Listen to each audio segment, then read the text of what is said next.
light made it. The suckers gon' talk, the cowards gon' hate it. No matter what they say, I'ma go get it done. There's really no choice if you from where I'm from. Some people gon' be glad, others gon' be mad. You juicing off the hate and relapse, and you need rehab. I could show you things, all you see is the rings. Don't get blinded by ice, my brother. Pick a lane, learn a skill that'll get you very well paid. Investing in trades like a monopoly game. All you need is your brain and be willing to change. You'll have obstacles in life, but don't look at it strange. Adapt to your environments, get well rounded. In the laws of the Most High, stay well grounded. Things happen and life goes on. Let the haters hate while you stay strong. Don't say I can't have it, 'cause that just makes me want it more. Number one status. Number one. I gotta do good every time before. Don't be mad at me when I get it. Don't be mad, bro. You gon' be mad at me when I get it done. I'ma get it done. Don't be mad. Do what you need to do, there's a king in you. But if talent don't work, it won't be useful. I remember the times of free school lunch. Whatever we didn't eat, moms took it for our brunch. Pops was working hard, now I know how it feels to have extra. He used to bring us meals on wheels. If you know, you know. Free things was a major help. That's why anytime I get, I always try to help.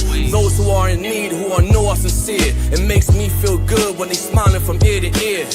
Let them be mad, I'm bearing my cross. All my failures was a lesson, never counted a loss. Edomites make way, cause they know I'm a boss. Sitting in the Lambo, while they sit in the porch. And they wondering how, so they try to converse. The ones that smile in your face are usually the Don't worst. say I can't have it, 'cause that just makes me want it more. Number one status. Number one. I gotta do good every time before. Don't be mad at me when I get it. Don't be mad, bro. You gon' be mad at me when I get it done. I'ma get it done. Don't be mad.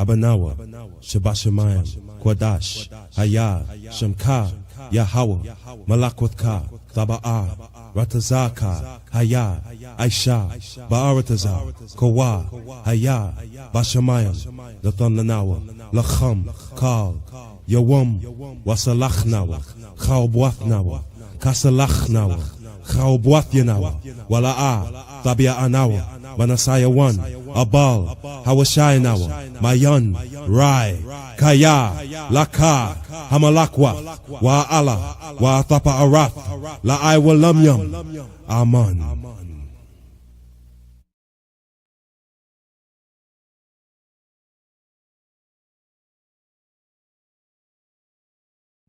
Ya Baraka, Ya Baraka, Yahweh, Yahweh, Waya Shamaka, Waya Shamaka, Yahweh, Yahweh, Yahweh, Yahweh, Panyawa Al Yaka, Panyawa Al Yaka, Waya Khanka, Waya Khanka, Yahweh, Yahweh, Yasha Yahweh, Yasha Yahweh, Panyawa Al Yaka, Panyawa Al Yaka, Wayasham, Wayasham, Laka Shalom, Laka Shalom, Yahweh Bahasham, Yahweh Bahasham, Yahweh Shah, Yahweh Shah, Barak Rapah, Barak Rapah, Yahweh, Yahweh, Yahweh Bahasham, Yahweh Bahasham, Yahweh Shah, Yahweh Shah, Barak Rapah, Barak Rapah, Yasha Allah, Yasha Allah.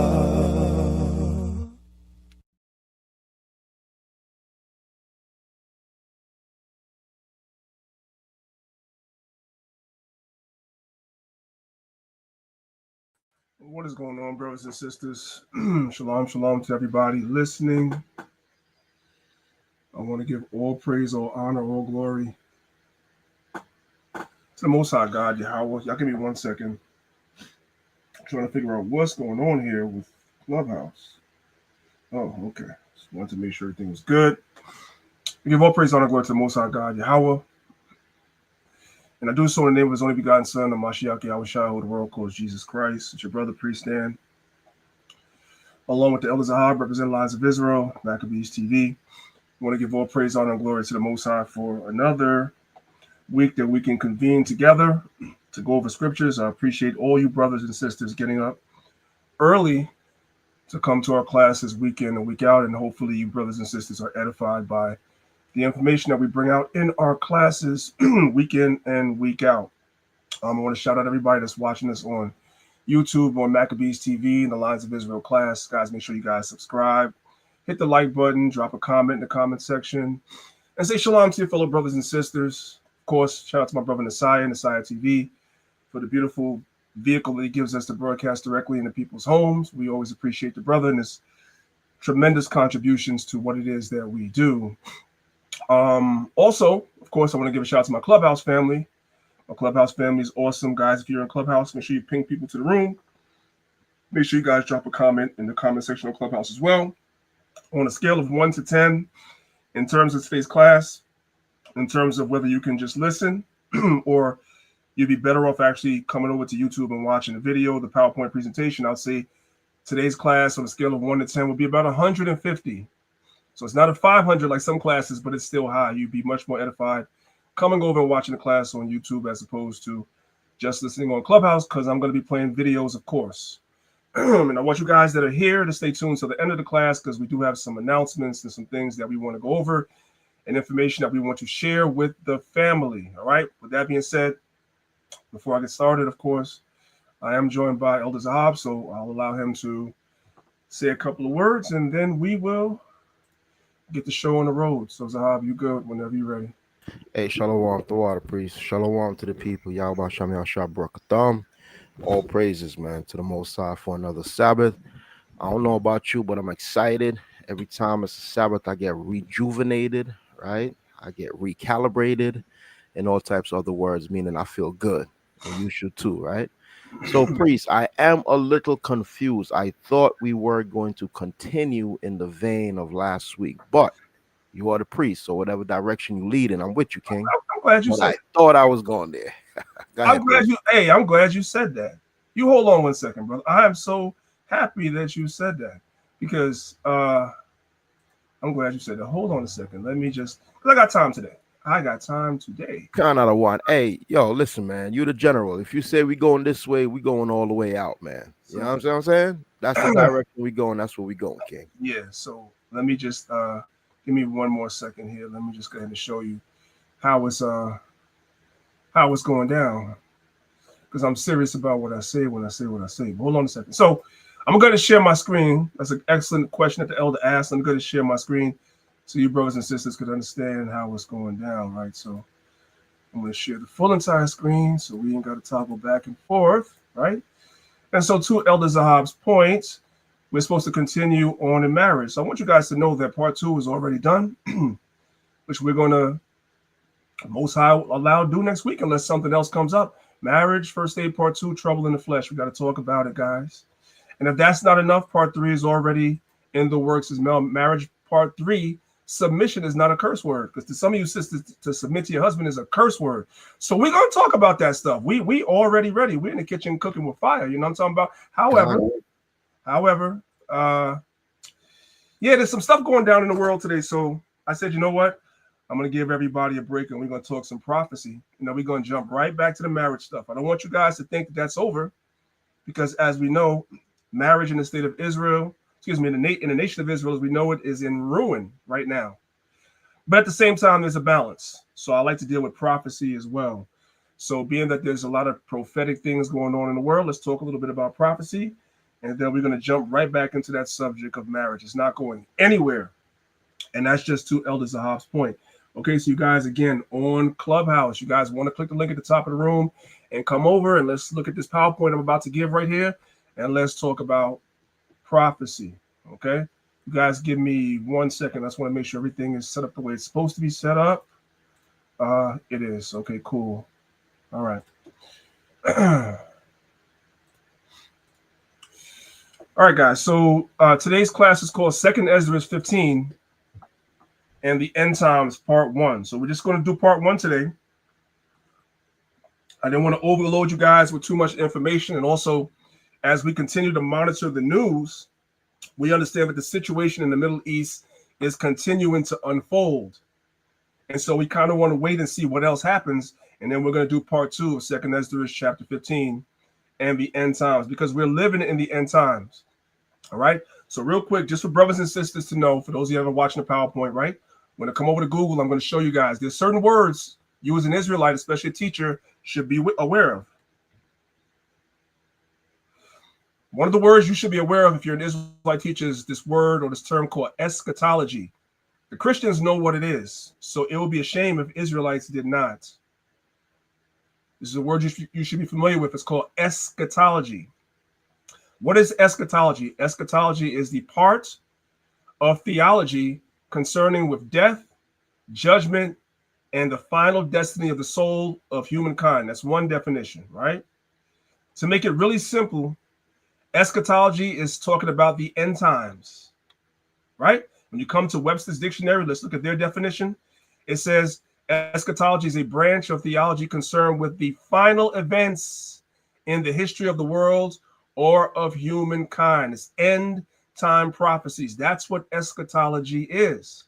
So your book of Revelation has much eschatology or end time prophecies in it. Your book of Daniel has much eschatology or end time prophecy in it. And the book of Second Esdras, and many other books, and the book of Second Esdras has much eschatology or end time prophecy in it. All right, so I want everybody to understand that. Let's come back to the PowerPoint now. So again, today's class is called Second Esdras chapter 15 and the End Times Part number 1. Let's pick it up first before we get to Second Esdras.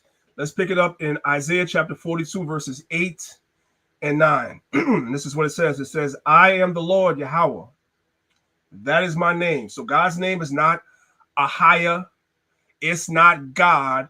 God has a name, and the name he told Moses in Exodus chapter 3 and Exodus chapter 6. He told Moses his name was Yahweh. I am the Lord. That is my name. And my glory will I not give to another, neither my praise to graven images. Because in the Roman Catholic Church, for example, in Islam as well, but mainly the Roman Catholic Church is the best example. They have all these graven images that people worldwide, including our people, bow down to and worship. They give reverence to these graven images above the God Almighty himself, Yahweh. Don't you know that the main reason why the Catholic Church is even around today is because the majority of its adherents are in North, Central, and especially South America? Like if all the people in South America was to give up Roman Catholicism, the Catholic Church would disappear tomorrow. But our people are intertwined and ingrained in Roman Catholicism, and they bow down to them images.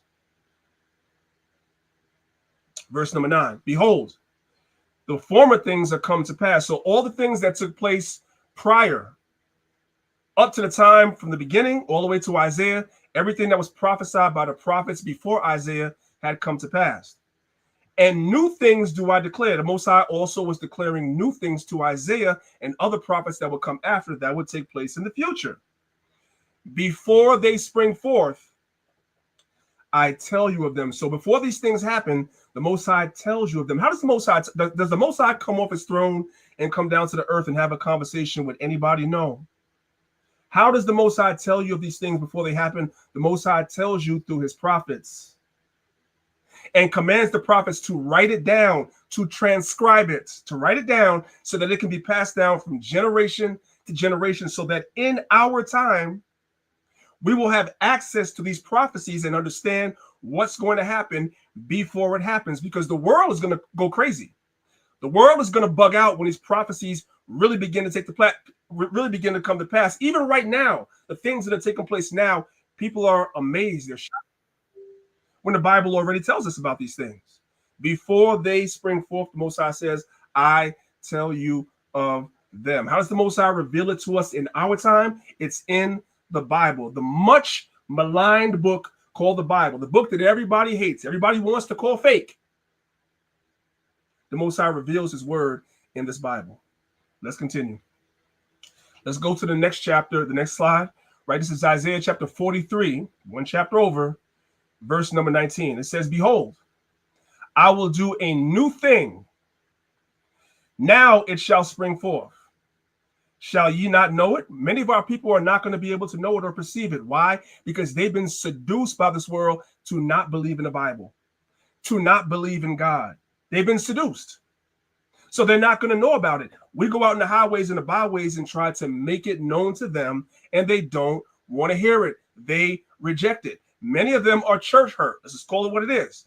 Many of them are church hurt. They were in the Christian church from the time of a child. They had their grandma, they had big mama, aunties, so forth and so on, uncles, whatever. And they were in these churches and they seen their mother give her last dollar and die in that church.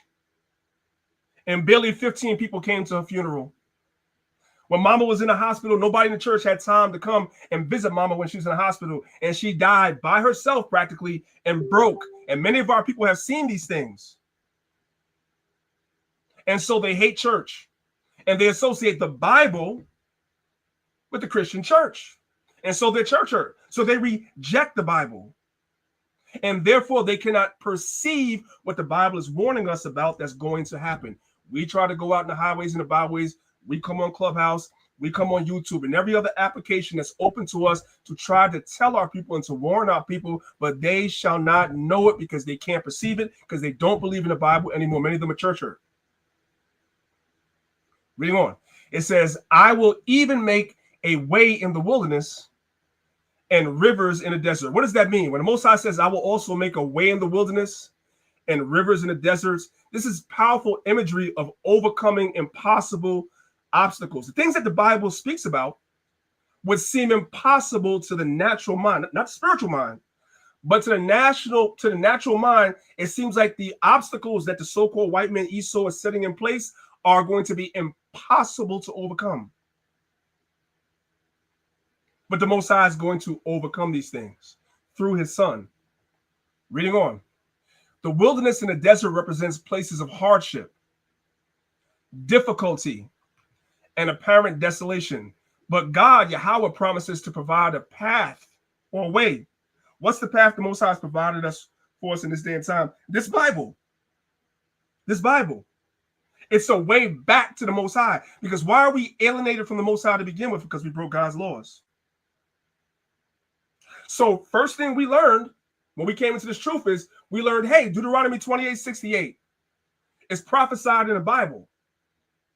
Then the synapses in your mind started to go off. You're like, wait a minute. So Deuteronomy 28:68 is curses that would come on the Israelites to go into slavery in cargo slave ships and to be sold and auctioned off. And no man would buy us, meaning nobody would be able to deliver us from our condition. No mortal man. That's why we're in the conditions that we're in today. The Bible begins to make sense to you. And then you begin to read some more and realize, well, how do we repair this breach? Which is the reason why we're in captivity, because there's a breach between us and the Most High. It is through keeping God's commandments. And now we keep God's commandments. And the Bible says if we keep God's commandments, the Most High would do what? Deliver us from our enemies. And we have many examples of this in the scriptures. So the scriptures provide that path, that way through these conditions that we find ourselves in. That's the point. But many of our people shall what? Not know it because they reject the Bible. Let's move on. Let's jump over 3 more chapters to Isaiah 46, verses 9 and 10. It says, remember the former things of old, for I am God Yahweh, and there is none else. I am God Yahweh, and there is none like me, declaring the end from the beginning. So the end of things, meaning the outcome, has already been decided. The Most High already declared who the victor is. Now everything that we're going to see just has to play out according to prophecy, which is God's word. But the ending is already decided. Esau is the end of the world, and Jacob is the beginning of it that followeth. It's already been decided. Verse 10 again, Isaiah 46, verse 10, declaring the end from the beginning, and from ancient times, the things that are not yet done, because a lot of this stuff was prophesied from the beginning, right? It tells you in the book of Jude that Enoch prophesied about Christ coming back. Enoch is all the way back in the beginning in the book of Genesis, saying, my counsel shall stand, and I will do all my pleasure. So whatever the Most High said is going to stand. It doesn't matter how people feel about it. It doesn't matter if people don't believe it. It doesn't matter if people don't like it. God said his counsel will stand. Y'all remember that movie State Property? That's the mindset of the Most High. What did they say? He said, get down or lay down. That's the spirit of the Most High. You either get with the Most High's program or you're going to get run over in the end. That's the bottom line. And the majority of our people don't want to get with God's program, so they're going to get run over when the Most High comes to and sends his son to come run over Esau. A lot of our people are going to get run over also because they don't want to repent. They're at agreement with this captivity. They like it. They have the freedom to be wicked. Because in the kingdom, there's going to be rules. There's going to be laws. Right? They don't want to follow laws. So they're going to get run over right with Esau. 2/3 of our people. Let's move on. Let's look at 2 Peter chapter 1, verses 19 through 21. It says, we have also a more sure word of prophecy. Prophecy is sure. Prophecy is sure. Now, there's a branch of academia that tries to teach that there are certain failed prophecies in the Old Testament. You have a branch of academia that teaches that. And you have their disciples in our community. It's the white man that's let's just keep it real. It's the white man that teaches that. And then they have their disciples in our communities, guys like Garfield. Yes, I name drop guys like Garfield who read these white scholars because, first of all, the difference between those white scholars and us, they're formally educated, but they don't have the spirit. So they cannot understand prophecy. And so if you go and you learn of prophecy from the white man, you're going to be as lost as he is when it comes to certain things. Because certain things in the Bible are referring to certain instances that would happen in the Old Testament, true. But some of those prophecies also have a double meaning, meaning an eschatological end as well, something that would happen in end times. And that's the spiritual part a lot of these scholars can't see. And then you have their disciples amongst our people that will go and learn from them and then come try to challenge us and say, well, this prophecy failed in Daniel, this prophecy failed in Isaiah, so forth and so on. But the Bible says the word of prophecy is sure, meaning just because you don't understand it and the spirit is not dealing with you doesn't mean prophecy is not true. Prophecy is sure. Again, 2 Peter chapter 1, verse 19, we have also a more sure word of prophecy, whereunto ye do well that you take heed. Take heed to prophecy, brothers and sisters. Prepare yourselves for what is coming. Stop scrolling on Instagram and TikTok and filling your mind with mindless nonsense, getting caught up in stuff that has nothing to do with nothing. Of course, we live in this world. We see things. We're going to watch things. We're going to be entertained by things like anybody else. Nothing wrong with that. But there needs to be a balance. You shouldn't be sitting down and watching 3 and 4 hour videos on YouTube of the testimony by testimony, word by word recap of what's happening in the Diddy trial. It's not that serious. That's way too much time to devote to that. Or any other stupidity that's going on. Take heed to prophecy. Verse 19 again, we have also a more sure word of prophecy, whereunto ye do well that ye take heed, as unto a light that shineth in a dark place, until the day dawn and the day star rise in your hearts. Verse 20, knowing this first, that no prophecy of the scripture is of any private interpretation. For the prophecy came not in old time by the will of man, but holy men, meaning set apart men of God, Yahweh, spake as they were moved by the Holy Spirit. And this will be evident as prophecy begins to unfold. That's the litmus test, really, as to whether or not the Bible is true. The litmus test is the things that these prophets spoke of as the Holy Spirit moved them. Do these things come to pass? That's the question. That's the litmus test. Now let's move on. Before we get into what I really want to talk about, there's some words that we need to be familiar with as Israelites and understand certain things. So the first question I have for brothers and sisters is, what is geopolitics and why is it important to us? That's the question. What is geopolitics and why are geopolitics important to us? First, let's read the definition. Geopolitics refers to the study of how geography, economics, and politics intersect. So geography, economics, and politics intersect, meaning they meet at one particular place to shape international relations, including the distribution of power and resources between nations.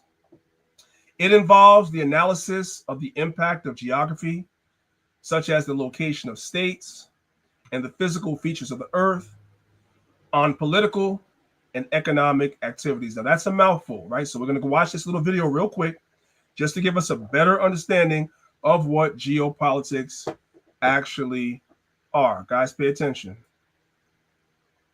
Do you know what geopolitics is? Well, welcome to Geopolitics in under a minute. Geopolitics is the study involving geography and politics. There are two forms of geopolitics, classical and critical. Classical geopolitics involves the reality of the physical material geography and the role of location and resources in the exercise of political power over territory. For example, Mackinder formulated the theory of the heartland. The heartland Real quick, just an example of geopolitics and how it plays out is a lot of those papal bulls like Dum Deveris and others during the 1400s, the 1500s, etc., where they were sending the quote-unquote explorers over here, and they were coming over here looking for resources, looking to conquer people and enslave them and make money, and a whole bunch of other stuff. That is geopolitics. Hey, Priest, if I could add also, geopolitics is very important because, like what you just said, dealing with that paper bull, that's why some of y'all speak Spanish and some of y'all speak Portuguese, because the papal bull at that time, it divided a line through South America, and the Pope at the time promised this section to Spain, that section to Portugal, that section to the rest of the the Roman Empire, and that's how things got divided. You ever wonder why some of us speak Portuguese, some of us speak French, some of us speak Spanish? Geopolitics, that also plays in. Right. And also back in those same times, and even going back to ancient times, but back in those same times that Zahab is talking about, another example of geopolitics is a lot of the political alliances that were made through marriage. You would have this king would give his daughter to this king, and they would have like a alliance of peace, so forth and so on between the two kingdoms. This was done a lot of times via marriage. That's all geopolitics. The same thing that existed back then is the same thing that exists today. Okay, let's watch the video again. Let's go. Do you know what geopolitics is? Well, welcome to Geopolitics in under a minute. Geopolitics is the study involving geography and politics. There are two forms of geopolitics, classical and critical. Classical geopolitics involves the reality of the physical material geography and the role of location and resources in the exercise of political power over territory. For example, Mackinder formulated the theory of the heartland. The heartland theory states, who rules the East Europe commands the heartland. Who rules the heartland commands the world island. Who rules the world island commands the world. Whereas critical geopolitics involves discourse that produces vision of the world and how this influences actions. Vision of the world. Like, for instance, when you had all those European countries that got together, right, during the Berlin Conference and carved up Africa, each European power having their piece of Africa. That's geopolitics. Just like in 1948, right? You had them and they came with that treaty that gave the small hats Israel. That's all geopolitics. That's what it is. All right, let's move on to the next slide. Do Did you know this? The Civil War was started by the bankers. The banks were the ones that actually started the Civil War. I want you guys to listen to this video. You guys are going to learn something. There's a particular word that we use as slang when we refer to money. But do you know the origin of this word? You're about to find out if you didn't know now. Listen to the video. War started by the bankers, the Civil War. When the Confederacy seceded from the United States, private central banks offered to fund President Abraham Lincoln's efforts to bring the South back into the Union. So she's talking fast, so we're going to unpack this slow.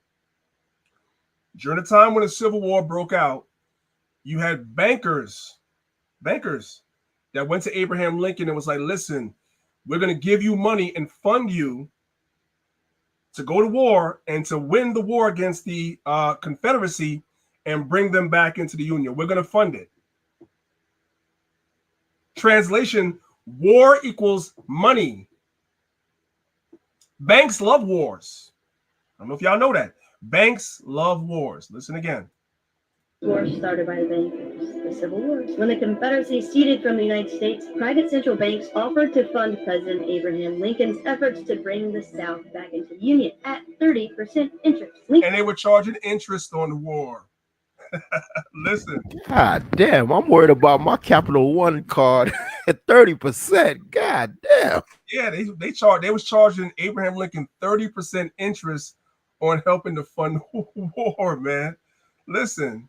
Lincoln's efforts to bring the South back into the Union at 30% interest. Lincoln responded by saying he would not free slaves by enslaving people to the bankers, and he used his presidential authority to issue a new government interest-free currency called the greenback. And so the bankers. So when you guys use the term greenbacks, like I'm trying to make those greenbacks, did you know that that's where it comes from?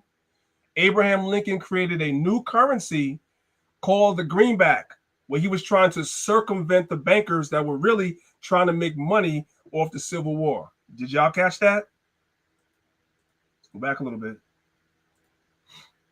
Slaves by enslaving people to the bankers, and he used his presidential authority to issue a new government interest-free currency called the greenback. And so the bankers retaliated by sending a letter to every bank in the U.S., urging them to fund the mainstream media at the time, newspapers, to oppose Lincoln's greenbacks. So the bankers said, all right, you don't want to rock with us? The bankers started funding a lot of the newspapers, the media at the time, to speak against Lincoln's greenbacks. Right? Pay attention. A quote from Lincoln says, "I have two great enemies, the Southern Army in front of me and the bankers in the rear. Of the two, the one at my rear is my greatest foe." And after the Union won the war, Lincoln announced that he would continue issuing greenbacks. So after the Union won the war, Lincoln was like, we're going to continue to issue greenbacks. Then what happened? And then he was assassinated. And then they killed him. Because wars are about money. I need y'all to know that. Issuing greenbacks. And then he was assassinated. And after he was killed, greenbacks were pulled from circulation and the U.S. was forced to go back to private central bank notes. And we were forced to go back to private central bank notes. Let's go to the next video. I've told you guys this before, and I'm going somewhere with this. Everybody just sit back and relax and just listen. Guys on Clubhouse, like I told you, y'all should be over here on YouTube checking these videos out, the PowerPoint. I've told you guys before about this documentary called All Wars Are Bank Wars.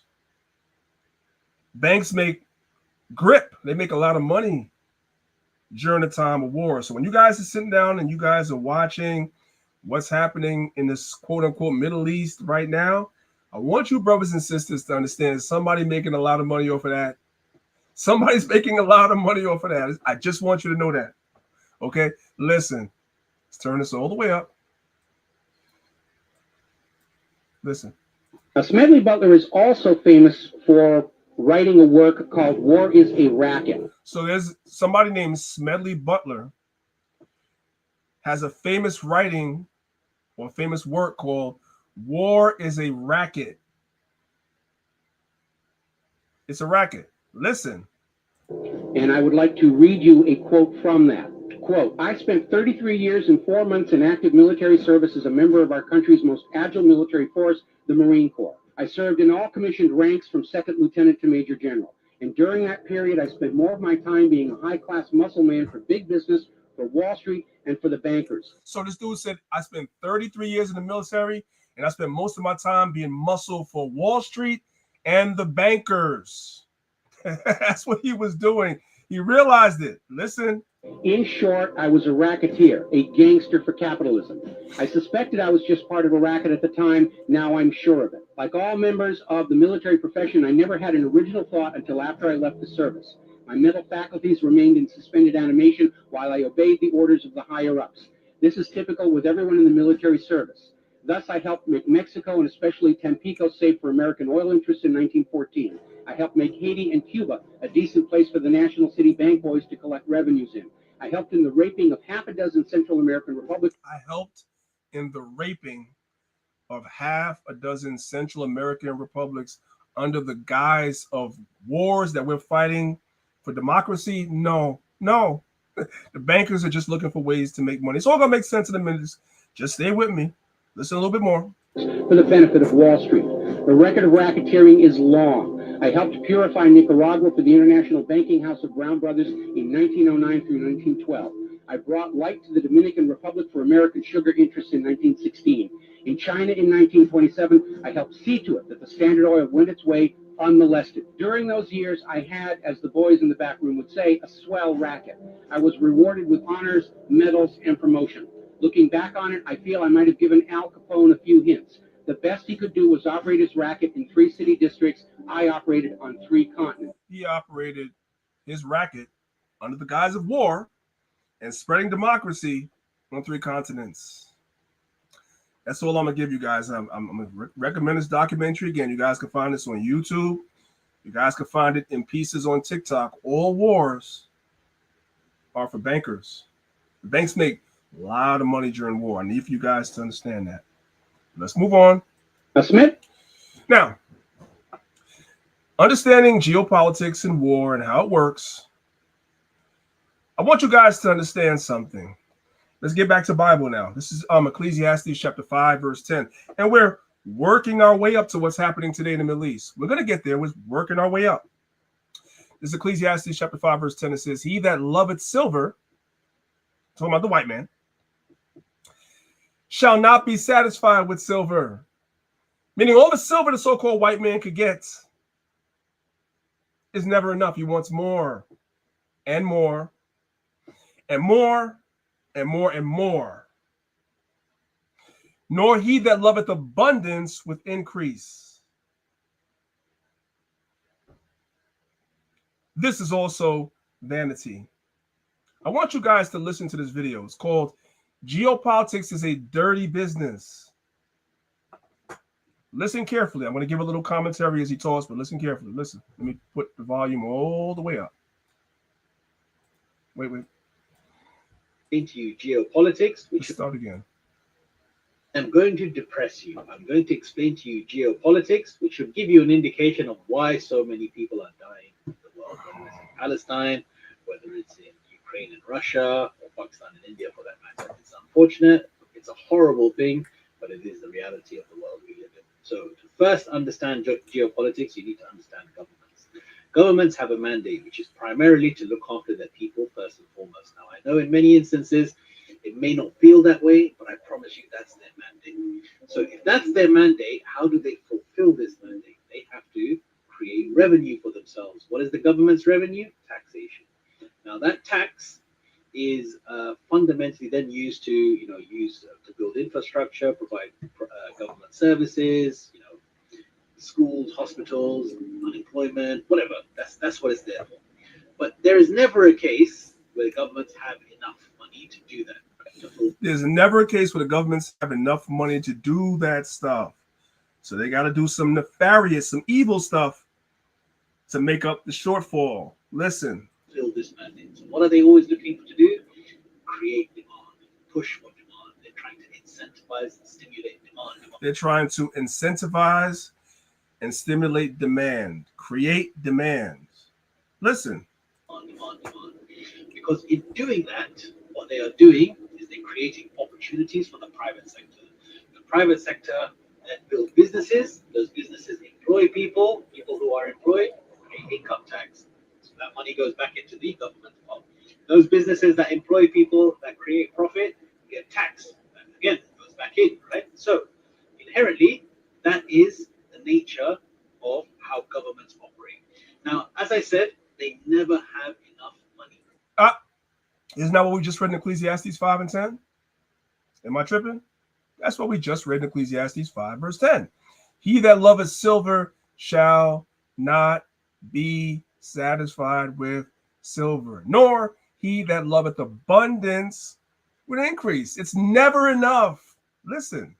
Now, as I said, they never have enough money. So, what are they doing? They then start looking for other clients. Who are the government's clients outside of their country? Other governments. So, what is it that governments in other countries can spend hundreds of billions of dollars of, and they would like to deal with other governments? So, what is it that, so once the government taxes their people to, the brink, where we can't pay no more taxes, and it's not enough, what do? They start looking outside the country for clients to make some money. Money for what? Money how? Listen. When they're doing so, defense, right? Defense. Translation, they start selling weapons under the guise of defense to other countries. Well, if you're the United States and you want to export weapons to other countries, why, as Priest Daniela, I'm another country, you want me to buy from you?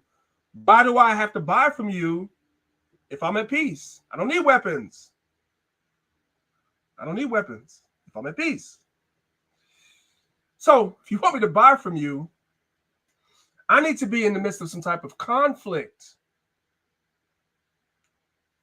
So you say, well, there is no conflict. And so the United States says, we'll make one. We will make one. Listen. Oh, man, listen. Governments in other countries can spend hundreds of billions of dollars of, and they would like to deal with other governments when they're doing so. Defense, right? Unfortunately, it's as simple as that. The reason so many people die unnecessarily in these crazy bullshit wars is because governments are incentivized to proxy wars, to create boogeymen, and of course to divide and conquer.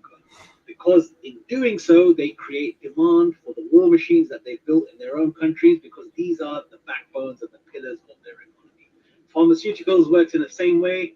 Banking and infrastructure and finance works in the same way. It's really sad, but that is life. And just what I've said, try apply it to any conflict that you see in the world today, and it'll start making sense. It's effed up. Yeah, there you go, man. It all, Let me know what you guys think in the comments. Yeah, guys. It all makes sense. Remember, Saddam Hussein at one time was working with the U.S. government until he wasn't. And the list goes on and on and on and on. That's the way geopolitics work. Hopefully everybody understands. Let's move on. So let's get to 2 Esdras chapter 15, which is why we're here, right? That was the topic for today. 2 Esdras chapter 15. And end time prophecies. Let's pick it up at verse number 1. 2 Esdras 15, verse number 1 says, Behold, speak thou in the ears of my people the words of prophecy. So we saw in the book of Peter that prophecy is sure. The Most High also told us in the book of Isaiah that before these prophecies, these things spring forth, the Most High would tell us about them. So the Most High says, speak these words in the ears of our people. Well, the only way we're going to be able to do that, we have to go to where our people go. That's why Proverbs chapter 1 speaks about go into the chief places of concourse. We have to go and speak these words in the ears of our people. We can't wait for them to come to us. That's what the Christians do. They sit in their church and they wait for the people to come to them. But the Bible says we're supposed to speak these words in the ears of our people. So we have to go to our people. They're not looking for us. They're not thinking about us. They're going up and down in these chief places of concourse, doing and looking for other things. They're going shopping or whatever it is that they're doing in Times Square. They're down there for debauchery in New York City in Times Square. On Las Vegas Strip, they're there for debauchery. Those of y'all that have been to Las Vegas like myself, you know that. Look, the Las Vegas Strip to me is even worse than Times Square because it's way bigger. Debauchery at every corner for like a mile. So we have to go and speak these words in the ears of our people. Which I will put in thy mouth, saith the Lord. So the Most High put these words in our mouth because, see, people are waiting for God to come down and have a one-on-one conversation with them before they take heed. That's not the way it works. The prophets is all you get. And we could clearly see a pattern throughout the scriptures that most of the prophets were always rejected. Most of the men that came to the people that tried to tell them what was going on and to turn from sin, most of them were rejected in their lifetime. So it's not far-fetched to understand that in our lifetime, people look at us like, you guys are black Israelites. We're not listening to you.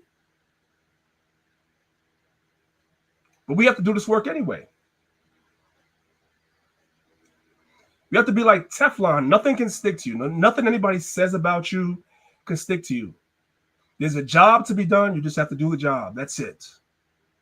Don't be caring about what people think about you, how they feel. Just do the job. That's it. Verse number 2. 2 Esdras 15, verse number 2. And cause them to be written in paper, for they are faithful and true. So for those of you guys that took the academy, you guys already know this. I've taught this in the academy before.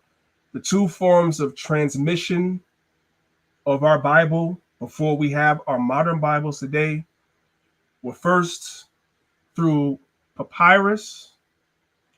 That was the first form of paper that we used that came out of Egypt.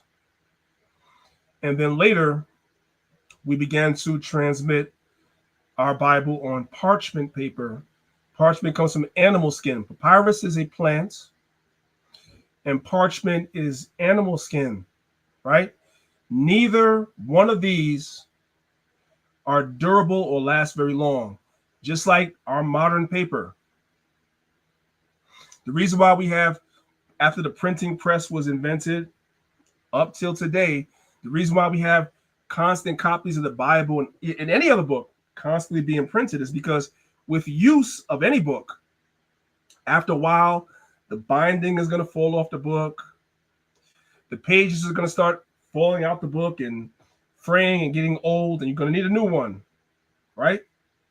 It's the same thing back here. These things were written on paper, first out of papyrus, then eventually out of parchment. So you had a scribal class. That's why you read about scribes in the New Testament. Their job was to make copies. Why were they in existence? Because what we were writing on before the printing press was invented, what we were writing on wasn't durable, just like what we have today is not durable. So somebody had to constantly make copies. So to make understanding understood, I won't get too deep into this. The Most High caused prophecy to be written on paper, and the Most High had a scribal class that kept that in circulation and kept making copies and copies and copies and copies, so that those things can, throughout history, continue in circulation so it can get to us today. This process was implemented because you don't want it to be oral tradition. You don't want just word of mouth. When we were children, many of us played the telephone game already, right? You say something in somebody's ear, and then they say something in somebody else's ear, and let's say it's 20 people on that line. By the time it gets to the 20th person, what you, person number one, said is totally distorted. We all have seen that. So the Most High caused it to be written. and then to be rewritten and rewritten and rewritten by the scribes until the printing press was invented. And then it was printed and printed and printed and printed so that we could have access to it today. Hopefully everybody understands, right? Okay. This is not a lesson on transmission today. You guys want to learn that, you got to join the academy. With that being said, let's move on. Verse number 3. It says, fear not the imaginations against thee. What are some imaginations that these nations have? Let's go back a little bit first. Let's go back so we're clear. Verse 1 says, this should be spoken into the ears of my people. Who's God's people? Israel. Not everybody, but Israel. So now that we understand that, now we can pick it up back in verse number 3. Fear not the imaginations against thee. What are some of the imaginations against the Israelites? We can read about one of those in Psalms chapter 2. It says, why do the heathen rage? And the people imagine a vain thing. Verse number 2. The kings of the earth set themselves, and the rulers take counsel against thee. This is what they're imagining. Same thing in 2 Esdras chapter 15. They're imagining this. The kings of the earth set themselves, and they take counsel against thee. Where do these councils take place? They take place in the United Nations. We all know that.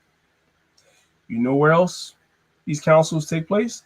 At the World Economic Forum as well. They take place there as well. They take counsel against us. Everything that they talk about and have conversations about that they want to implement and bring in, their ultimate goal is to destroy us, God's people. Verse 2 again, the kings of the earth set themselves, and the rulers take counsel together against the Lord. They take counsel against the Lord. We got to get rid of God. Let's say God doesn't exist. Let's say that science shows us that there is no God. The Bible tells us the earth is 6,000 years old, but evolution and, it tells us, and we date these rocks, right?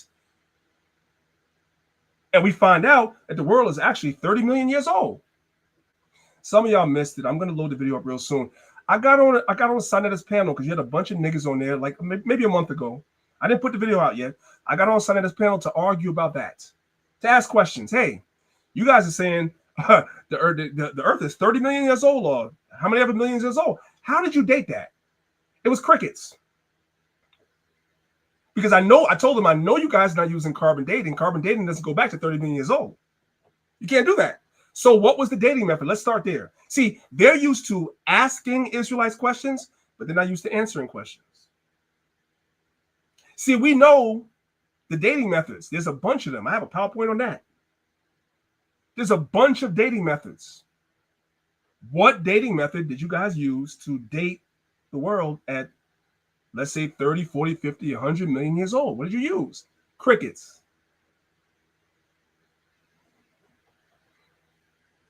But all those things are in place to speak against God.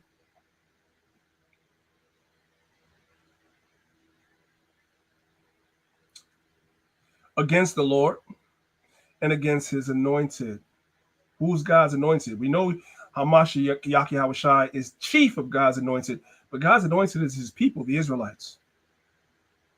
Saying, let us break their bands asunder and cast away their cords from us.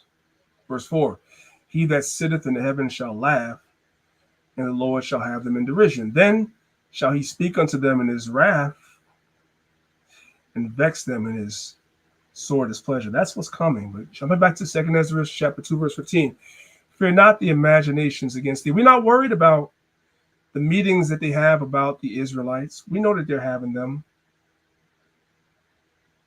There have been people that have been privy to meetings about Israelites, the small hats and police departments and so forth and so on, and different things, having meetings talking about the Black Israelites. We know that you guys do that. We're not worried about it. We don't fear that. And what you're trying to do to destroy us, you send your weakest links like vocab alone to try to cut. Vocab is weak. It's weak. and the rest of the Christian apologists as well. You send the weakest among you to try to come against the doctrine and you get cut every time. We know. So you guys are sitting around trying to plan to try to pin something on the Israelites. You try to do it to us in New Jersey, and that failed you too. And we don't know what else you guys have planned, but you have all types of imaginations planned against us. We don't fear it. We read in the scriptures in the book of Acts, and we see you did that to the apostles. We'll read in the Gospels and see that when Christ was on, Yahushua was on trial in front of the Sanhedrin, there was a kangaroo court. The Bible says they brought false witnesses against him. We understand. We can't fear. We have a job to do. We're going to do our job until the Most High say it's time to come home. That's what it is. Whatever way it is. If we go out like Stephen, because Stephen went out with false accusations against him, right? If that's how it's supposed to go, that's how it's supposed to go. See, everybody ain't ready to talk like that. We don't fear that. Anyway, let's move on to the next slide. 2 Esdras 15, verse 3 again, it says, fear not the imaginations against thee. We saw what the nations imagine.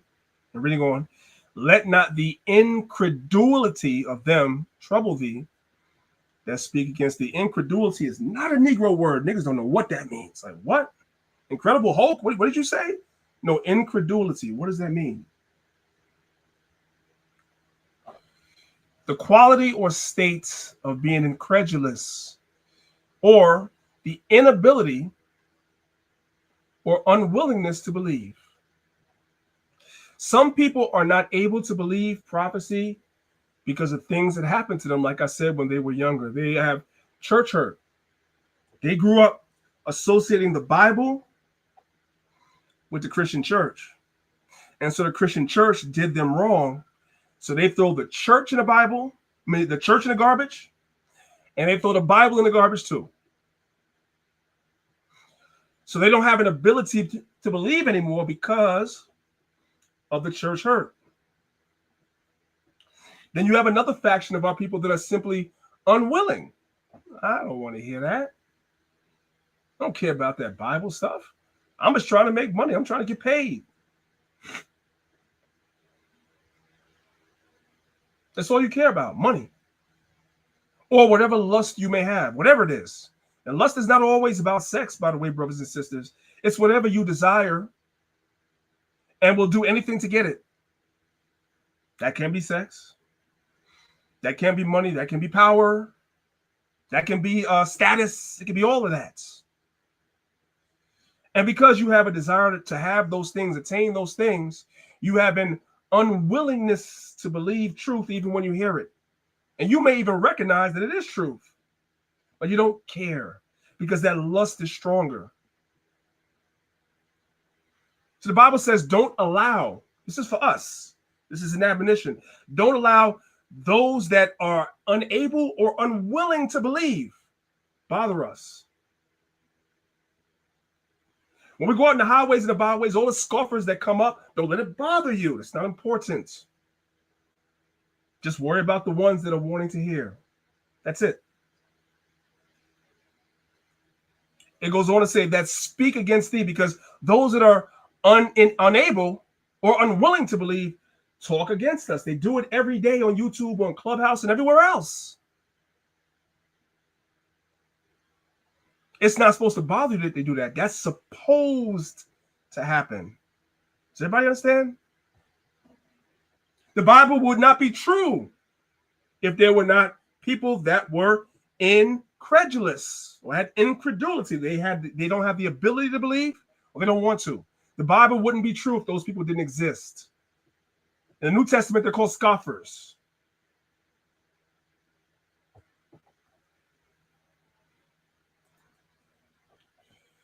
Verse 4. For all the unfaithful shall die in their unfaithfulness. That's their judgment. There's a judgment for them. Let's read about it a little bit in Revelation chapter 21, starting from verse number 7. It says, he that overcometh shall inherit all things. That's what we're striving for. That's what this whole walk is about. We're trying to be those brothers and sisters that overcome this world. And it's not going to be easy. It was never meant to be easy. But that's what we're striving for. And when you overcome, the Bible says you shall inherit all things. Why must you overcome? Because Hamashiach Yahushai had to overcome. So if we want to be joint heirs with Christ, pursuant to the book of Romans, Yahushai, we must also what? Suffer with him too. And overcome the way he overcame. That's the way you inherit. Verse 7 again. Revelation 21, verse 7. It says, he that overcometh shall inherit all things, and I will be his God, and he shall be my son. Verse 8. But the fearful, because some people that don't, there's people that believe what we're saying, but they don't want to actually roll their sleeves up and do what we do because they're scared. They read these prophecies that we read, and they're like, you know what? I'm going to play it safe. There's a judgment for that too. It says, but the fearful and unbelieving. What is unbelieving? Incredulous. Incredulity. And abominable, and murderers, and whoremongers, and sorcerers, and idolaters, and all liars shall have their parts in the lake which burneth with fire and brimstone, which is the second death. So this in Revelation chapter 21 is literally saying the same thing that's being said in 2nd Esdras chapter 15, verse number 4, just in greater detail. You want to know who all the unfaithful are? The unbelievers are unfaithful. Abominable people, and we know what abominations are, it's all throughout the law, are unfaithful. Murderers, whoremongers, sorcerers, idolaters are all unfaithful. Liars are all unfaithful. And so there's a judgment for them. Looking back at verse number 7, we, the believers, are supposed to overcome all these things and not be those things in verse number 8. That's the difference between us and them. Everybody understand? All right, let's move on. Go back to 2nd Esdras chapter 15. Let's pick it up from verse number 5.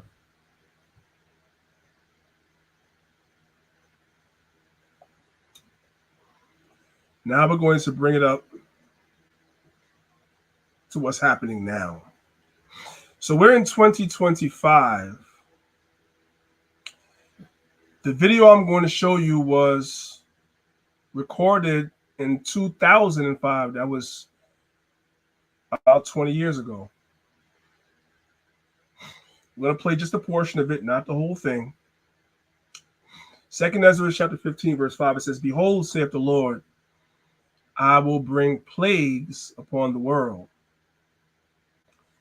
Most High is going to get specific as to what these plagues are. Plague number 1, sword. Everybody should understand what that is. That's war. That's war.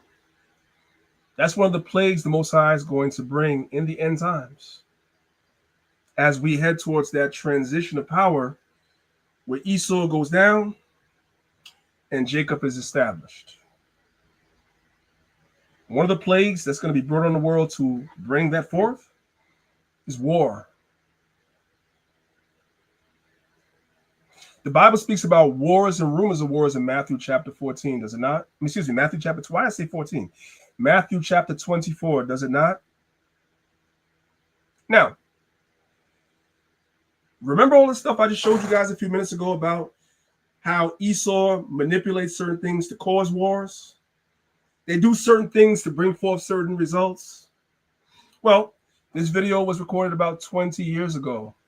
And I want you guys to understand the manipulation that's taking place. And by the way, the Most High is causing this to happen. The Most High moves men. We're all pieces on the chessboard. And the Most High is the master chess master. The Most High is bringing all this forth. I want you guys to listen to this. Listen.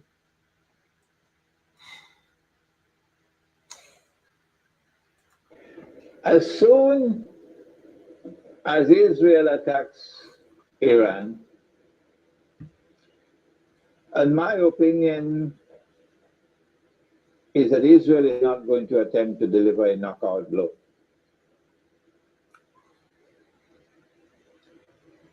Israel will attack Iran in order to commence wars. Did you guys catch that? Israel will attack Iran not for it to be the knockout blow, but in order for other wars and other countries to come in and get involved, other things to happen, wars and rumors of wars. Esau is always thinking ahead. Esau is always playing chess, but Yahweh is the ultimate chess master. Listen. Israel will attack Iran in order to commence wars that she hopes will follow one after the other. She hopes one war will follow one after the other. Y'all got it? Listen. As soon as Israel attacks Iran, the first implication is that Iran is going to attack Iraq. Now, that hasn't happened yet. So we're going to see how accurate that is as things begin to unfold over the coming weeks, months, and years. Listen. And Iran is strategically poised, advantageously poised to attack the United States in Iraq. Did you guys catch that? One of the easiest places for Iran to wage war against the United States is not in the United States, but the United States having many bases and much military in Iraq right now, as we speak. Is strategically poised, advantageously poised to attack the United States in Iraq. As soon as Iran is attacked, Shias around the world are going to respond with solidarity with Iran. And that includes the majority population of Iraq, which is Shia. So the majority of population of Iraq, which is Iran's neighbor, is also Shia. The majority of Iranians are Shia. So they don't care about nationality. That Islam garbage comes first. So there's going to be solidarity between the two. And guess who's a sitting duck in Iraq that they can attack if they so choose? U.S. troops. We're going to see if this unfolds the way he's saying. All we're doing is we're just listening. Yahweh is the ultimate chess master. He's going to decide exactly how this goes. But all these troops, all these armies strategically placed throughout the Middle East, it's plausible. It's plausible. It's something to listen to and think about. Let's listen a little bit more. What about the Sunni in Iraq? The Sunnis are waging a war against the United States. They want to get the United States out of Iraq. And if Iran attacks Iraq, the Sunnis are going to also intensify their attacks on the United States. And so the United States is going to be in a no-win situation in Iraq. Now, again, I'm going to stop there. The video is about 5 minutes, right? You guys can catch this on TikTok. You guys can see what it's called. As soon as Israel attacks Iran, you guys can find this on TikTok yourself. You can watch the 5 minutes. All I'm trying to do is just get brothers and sisters just to think. While we're distracted by what we're being fed by the media, there are geopolitical situations happening all around the world. Pieces on the chessboard are being moved strategically every single day. And so we need to pay attention to this.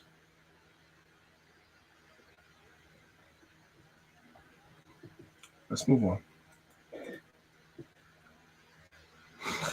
Now let's listen to J.D. Vance. Let's see what he has to say. This is a really quick video, so I won't stop it. Listen. Let me turn it all the way up. I think the most likely and the most dangerous scenario is Iran and Israel right now.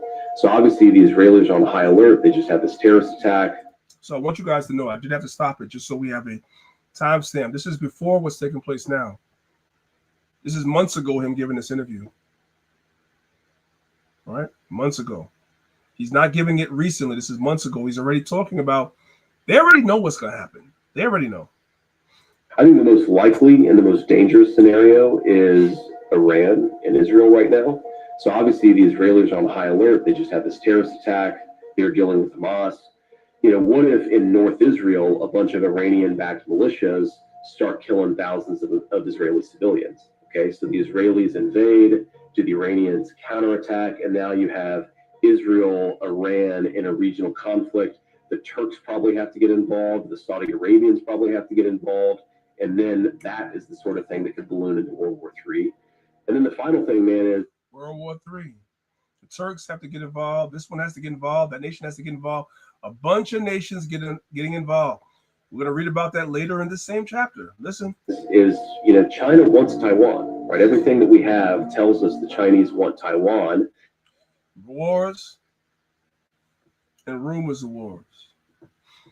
That's one of the plagues the Most High would bring upon the world to bring forth the end. I think the next word in verse number 5 is famines. Famines are coming as well.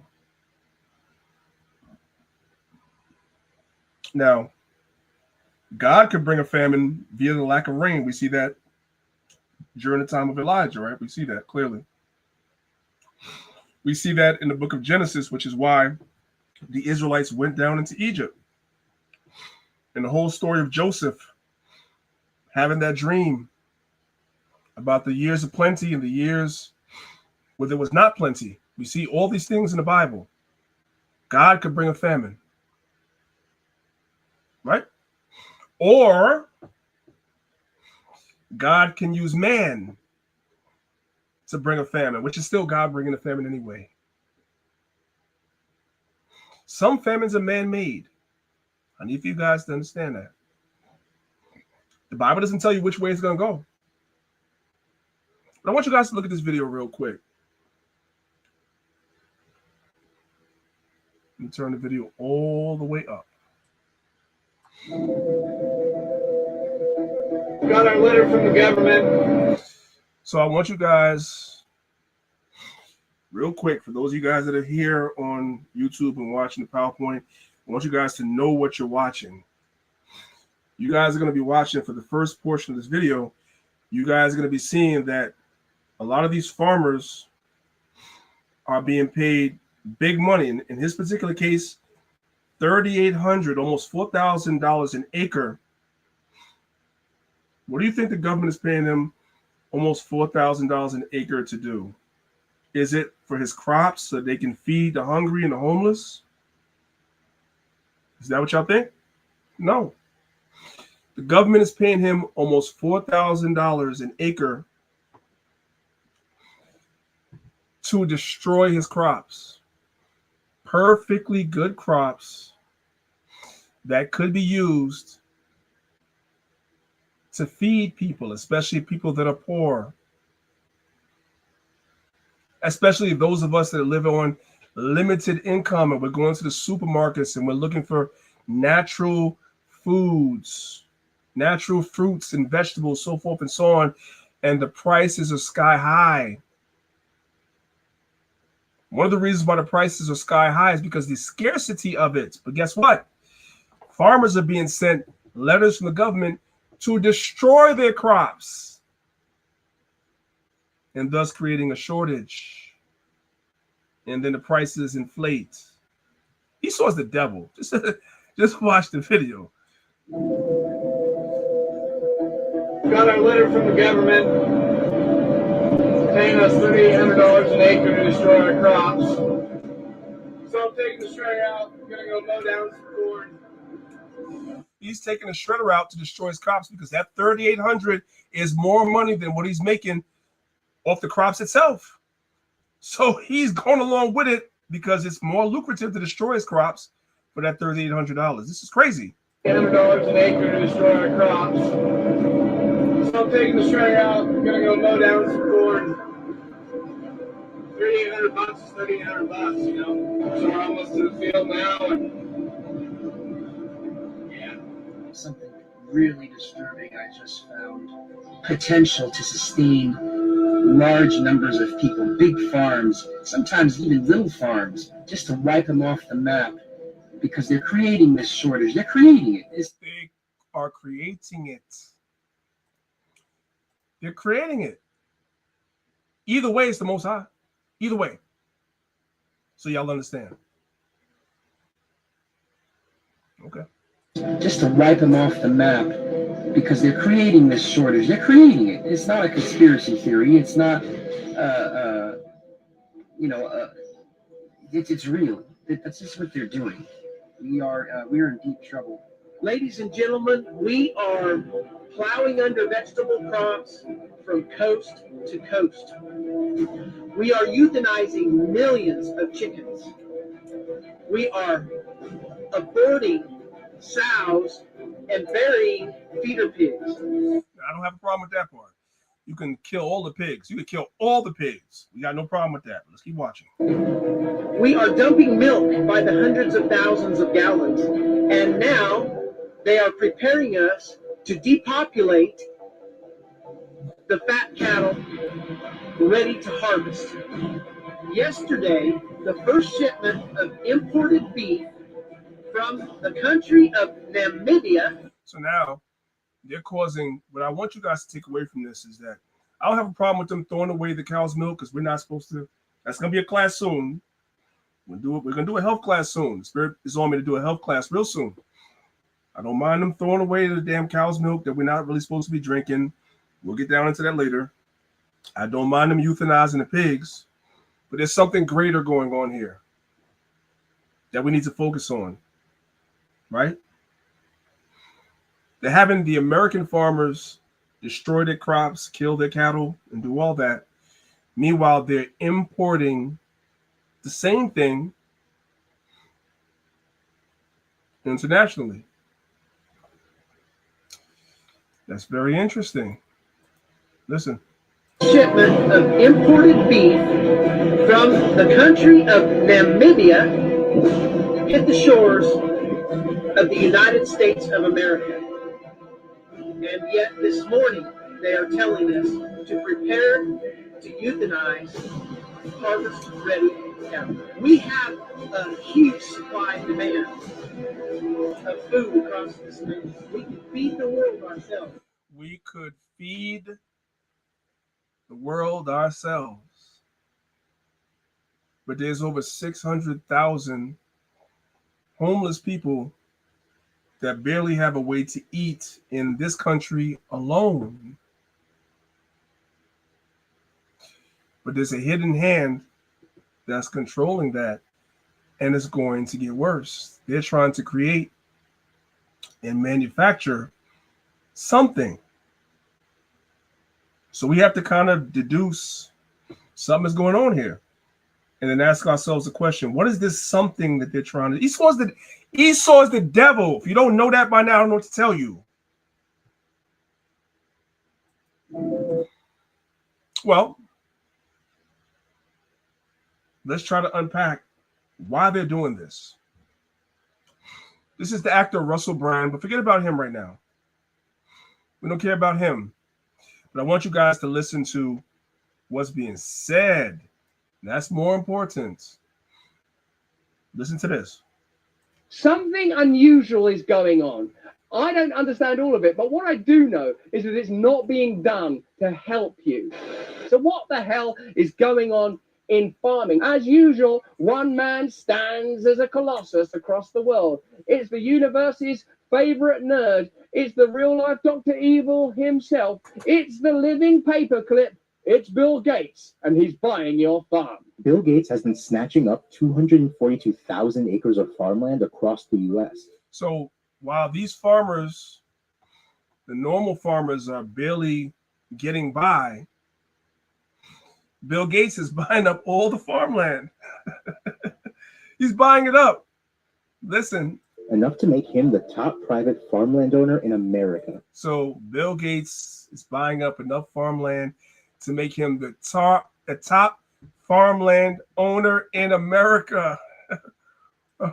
Why? And across the U.S. Enough to make him the top private farmland owner in America. According to the Land Report, the tech billionaire has been purchasing agricultural land for years, building a massive portfolio of farmland in 18 states. His largest holdings are more than 69,000 acres in Louisiana, almost 48,000 acres in Arkansas, and about 20,500 acres in Nebraska. I wonder if there's any connection between this acquisition of farmland, measures that seem designed to control and shut down farmers, and to control and shut down farmers. They want to control it. They want to control the inventory. They want to control who has access to the food and actually what's in your food as well. That's what they want to do. Farmland, measures that seem designed to control and shut down farmers, and bioengineered food. Bioengineering your food. Brothers and sisters, ladies and gentlemen, brothers and sisters, go back a little bit. I know I'm kind of talking a lot. It's okay. We got time today. If they're bioengineering your food, we're in a famine. We're in a famine. Because that's not food. It's not food. I need you to know that. Listen. 500 acres in Nebraska. I wonder if there's any connection between this acquisition of farmland, measures that seem designed to control and shut down farmers, and bioengineered food appearing in our supermarkets without so much as a murmur. Bioengineering food without so much as a murmur. Now, some of us say, I eat healthy. I don't shop it. I don't buy my food from Walmart. I don't buy from ShopRite. I don't buy from, you know what I'm saying, Winn-Dixie in Florida, like the big chains. I don't buy from none of that. I go to Aldi's, right? You buy from Aldi's, they make you think that you're doing something better. And in some cases you are. But I need for y'all to pay attention.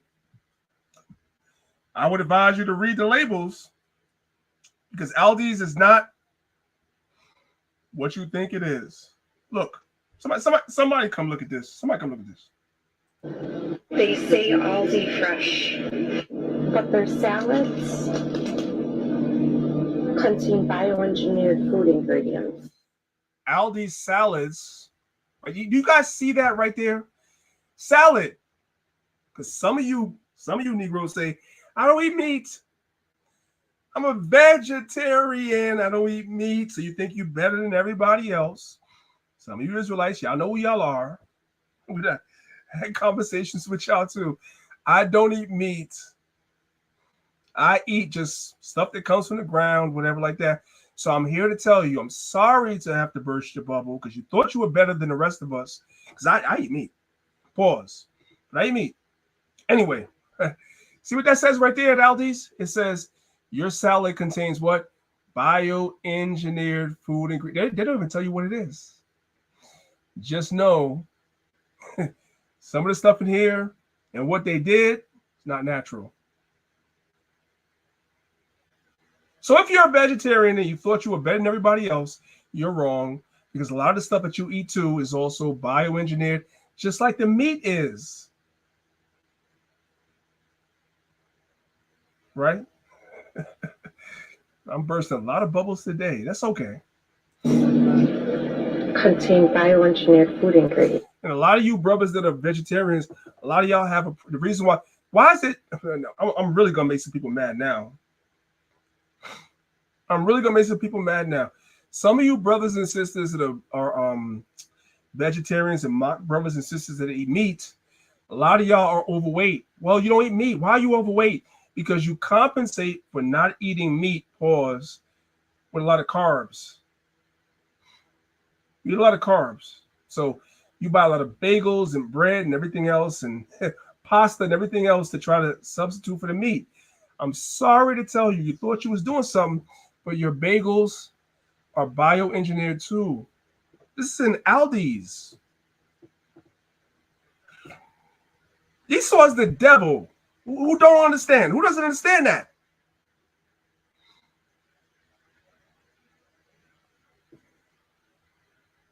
Read the labels. If you're going to be over righteous and mock those of us that eat, animal, whatever, make sure you brothers and sisters that only eat plants, that only eat salads, that only eat carbs, make sure you read the labels before you laugh at somebody because you're eating bioengineered food too. I'm sorry to laugh. It's crazy. Whole Foods too, bro. Aldi's not the best quality. Whole Foods is a step up, but your bank account can't keep up with Whole Foods. Let's keep it real. Yeah. You cannot. Yeah. Let's watch a little more. We're gonna move on, y'all. We're gonna move on. Somebody's offended. You'll be all right. Let's keep going.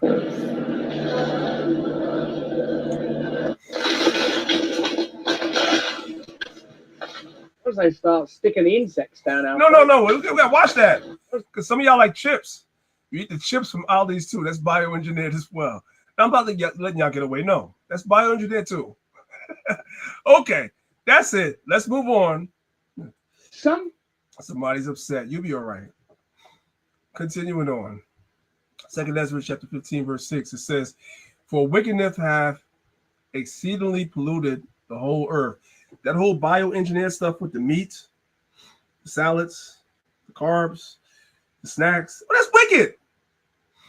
So it's exceedingly polluted the whole earth. And their hateful works are fulfilled. Verse number 7. "Therefore saith the Lord, I will hold my tongue no more as touching their wickedness, which they profanely commit."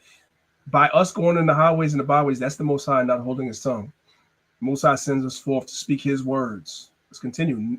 Neither will I suffer them in those things. I won't allow these things no more, in which they wickedly exercise themselves. Behold, the innocent and righteous blood crieth unto me, and the souls of the just complain continually. The souls of the just complain continually. Let's examine that. Let's go to the book of Psalms, chapter 34, verse 17 through 20. It says, "The righteous cry, and the Lord heareth, and delivereth them out of their trouble." So, brothers and sisters, we are the righteous. Those of you that are keeping God's commandments, you're the righteous. You're supposed to cry to the Most High about this stuff. Not just be mad, not just accept it, but cry to the Most High about these things. Look, I got a spelling error on the screen. Y'all see it? I'll be better next time. Anyway, right? So it says, "The righteous cry to the Most High, cry to the Lord, and the Lord heareth it,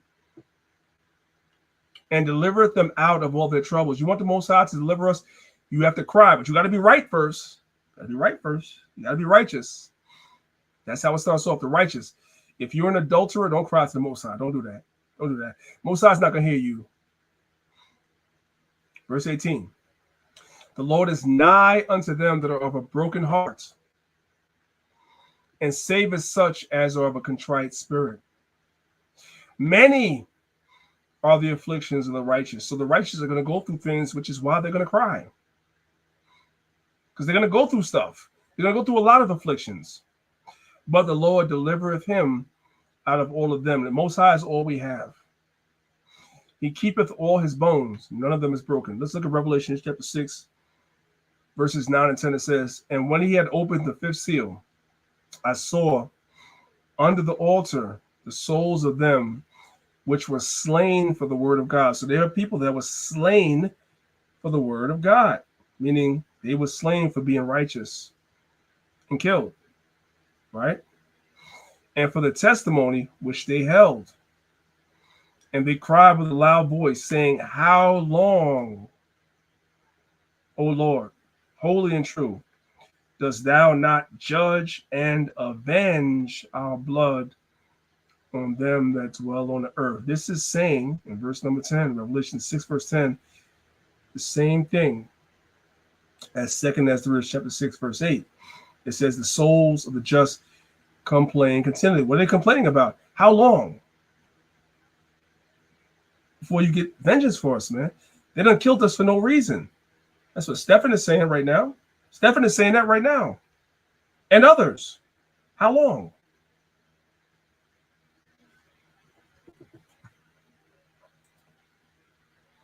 Verse 9. And therefore, saith the Lord, I will surely avenge them. So the Most High is surely going to avenge those that did our forefathers wrong and us as well, whether you believe it or not. It's sure. That's the same thing we read about in the book of Peter's. The words of prophecy are sure, whether people believe it or not. And receive unto me all the innocent blood from among them. Verse 10, behold, my people is led as a flock to the slaughter. Starting with these pastors. Right behind them is a lot of these politicians. They lead our people to the slaughter. They don't tell our people the truth. And the ones of us that tell our people the truth, the Israelites, they put us on these lists and call us black identity extremists and the like.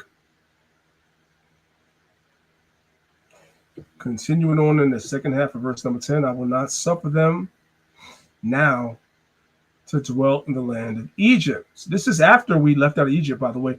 Ezra is after. So is this talking about just the ancient Egypt, or is there an eschatological or end time application? There's an end time application because America is Egypt all over again. Verse 11. But I will bring them with a mighty hand and stretched out arm and smite the Egyptians, Egypt, with plagues. One of those plagues that we read about earlier, war and famine and so forth. As before. So what does as before mean? That's important. As before. So this is not talking about ancient Egypt, meaning the same way the Most High plagued the ancient Egyptians, there's going to be a captivity where the Most High was going to plague another captivity, just like he did Egypt. Does Babylon feel that? No. Do the Medes and the Persians feel that? No. This is just known history. Do the way the Most High brought us from the Greeks, does that feel that, just like ancient Egypt? No. What about the way that the Romans fell? Does that fulfill what happened in ancient Egypt? No. That's just knowing history. So there's something else that's coming. The same way the Most High did a mighty deliverance of the Israelites out of Egypt, there's another one coming. That's what it's saying. I will smite Egypt with plagues as before. The same way the ancient Egyptians were plagued is the same way another Egypt is going to be plagued. I don't see that in Assyria. I don't see that in ancient Babylon. I don't see that with the ancient Medes and Persians. I don't see that with the ancient Greeks. I don't see that with the ancient Romans. So if you're just using critical thinking and logic, there's still something left to take place. But you have to know history to know that. And will destroy all the land thereof. Egypt shall mourn, and the foundation of it shall be smitten with the plague and punishment that God shall bring upon that. And we believe that that's America. Let's move on. Verse 13. They that till the ground shall mourn, for their seed shall fail. So we already saw how there's a war being fought against farmers today. Well, Esau is mad, not knowing that before the war against farmers was fought against Esau, the white man It was fought against us first. In 1920, nearly 1 million black farmers owned over 14 million acres of land in America. Today, that number is less than 50,000 farmers and under 1 million acres. This didn't happen by accident. It was the result of systemic land theft, racism, and government betrayal. Through heirs property laws, black families lost land without compensation, no will, no rights. The courts forced sales while other buyers circled like vultures. For decades, the USDA, the very agency meant to help farmers, denied black farmers loans, grants, and aid. That discrimination was... Nobody wants to have the conversation about this. When you say that black people don't do nothing, we need to pull ourselves up on the bootstraps. We don't talk about the systematic way that we were taking out of farming. Nobody wants to have this. Officer Tatum, where you at? Because Officer Tatum is a coon. If y'all don't know who Officer Tatum is, do your research. He's a coon. He's a coon. You'll never talk about this, though. Lost land without compensation, no will, no rights. The courts forced sales while other buyers circled like vultures. For decades, the USDA, the very agency meant to help farmers, denied black farmers loans, grants, and aid. That discrimination wasn't just racism. It was economic warfare. In 1999, black farmers sued the government and won. But many never saw a dime. The damage? Generations of lost wealth, stolen futures. Now, the land that fed black communities is owned by corporations and developers. 98% of US farmland is white-owned. But today, a new generation of black farmers is rising, reclaiming land, growing food, restoring what was stolen. This is our history, and it's still happening now. Black land loss is a crisis. Speak on it, share it, never forget it. Well, now what's happening to Esau as well, because Bill Gates is buying everybody out.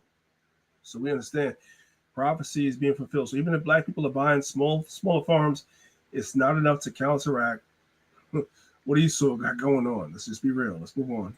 Yeah. Let's look at 1 Thessalonians chapter 5.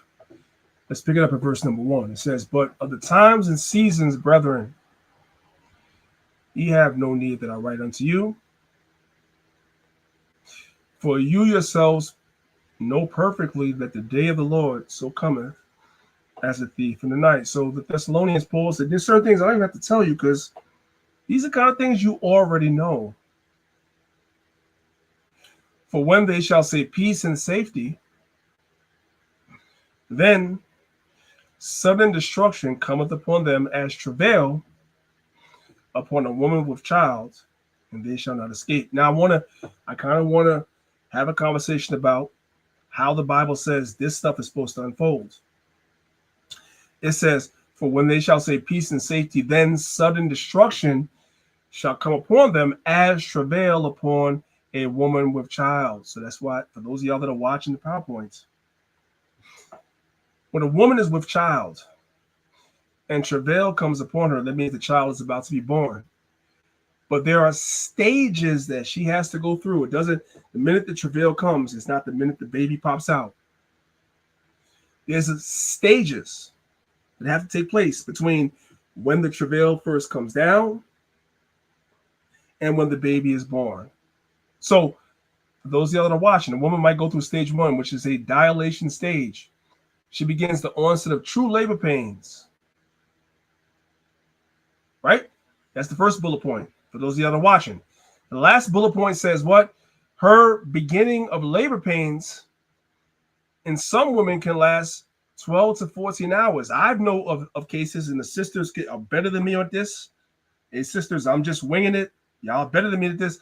I know women that have gone through labor and labor pains for 24 hours. It's even longer than 14 hours. This is just, and y'all know that better than me, which means that there's a process to this. So when the Most High says that day is going to come, what day is that? Our kingdom. Yahweh shall come and establish this as a kingdom. It's going to be as a woman that's in travail. Well, a woman in travail, she don't go through the labor pains at the beginning and the baby comes 5 minutes later. No, it's a process. She might be in them labor pains for 24 hours or longer even. It's long and it's painful. We're watching the pains of our nation being brought forth now. All the confusion, all the camps, everybody pointing fingers at each other. Leadership, people, the younger people saying leadership are not doing what they're supposed to do. Leadership is saying the younger people are not doing what they're supposed to do, right? I'm exposing him. He's exposing me. Wife is exposing husband. Husband exposing wives. These are the labor pains that we're going through right now. And it's painful to watch because we're in the truth and we're saying we know this is the truth. This is painful to see what's unfolding with our nation, but the Bible says that's what's supposed to happen.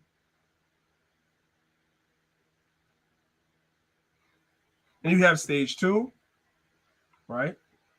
Stage 2 might be an hour or 2 or longer, right? When the baby's actually being delivered.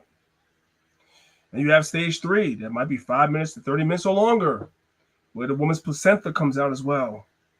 And then stage 4, where the woman is recovering after the birth.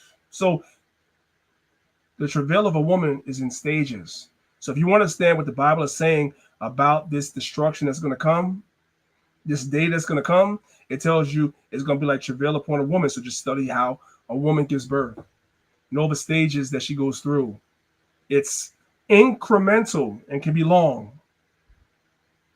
So just because we see things going on in Israel today, yesterday, last week, it doesn't mean we're in the end right now. It's about to happen tomorrow. No.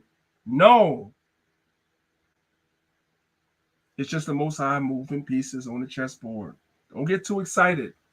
We're still here. We still got some time. Don't be a false prophet. We're not about to get out of here tomorrow.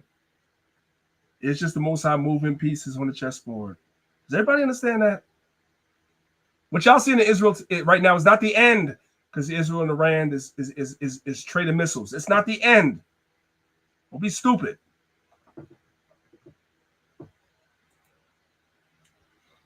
Let's come back to 2 Esdras chapter 15. It says, woe unto the world and them that dwell therein. Picking it up in verse number 14. Woe to the world and them that dwell therein. For the sword, which is war, and their destruction draweth nigh. Yes, it draweth nigh. Their time is almost up. And one people shall stand up and shall fight against another, and swords in their hands. For there shall be sedition among men, and invading one another.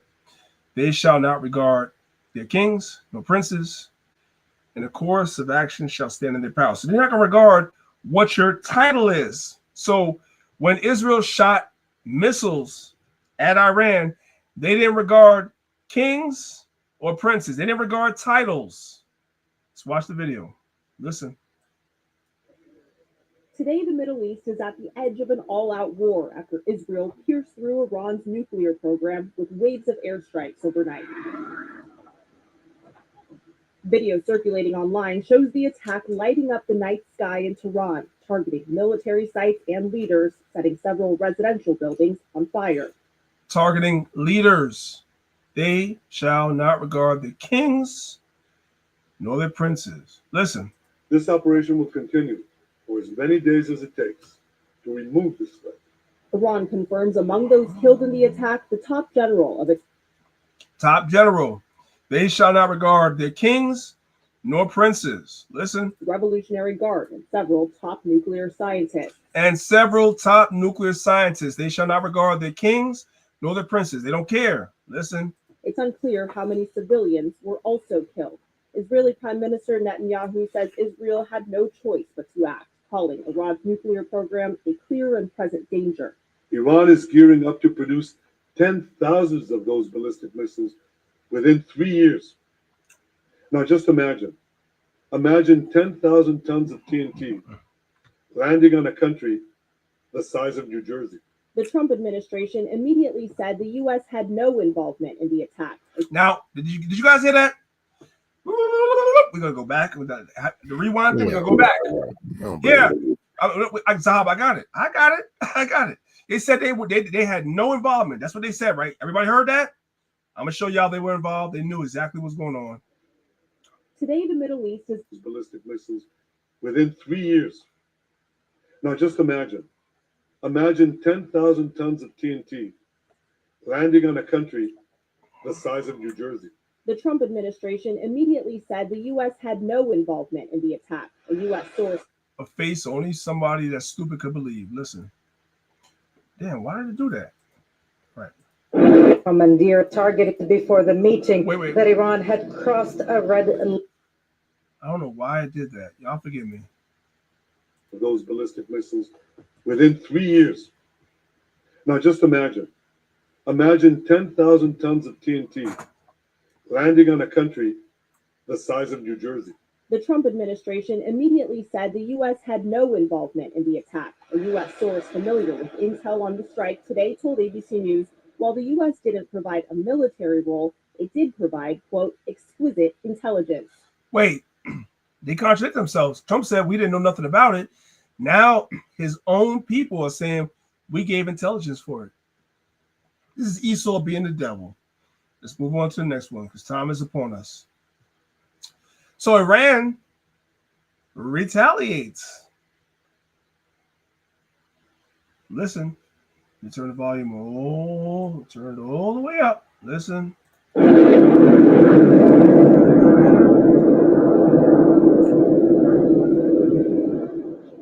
All this is going on while y'all worried about the P. Diddy trial and Cassie and this one and that one. This is what's going on in the real world. The gender wars between black men and black women. You know what I'm saying? You know, we're the main ones that's being targeted by that gender war. While y'all worried about that, you sisters are looking for a man that's going to make 6 figures. You brothers are looking for a woman that looks like an Instagram model. This is what's going on in the... Should a man pay all the bills or is it 50-50 while we're having these stupid ass, because that's what it is, stupid ass conversations? This is what's happening in the real world.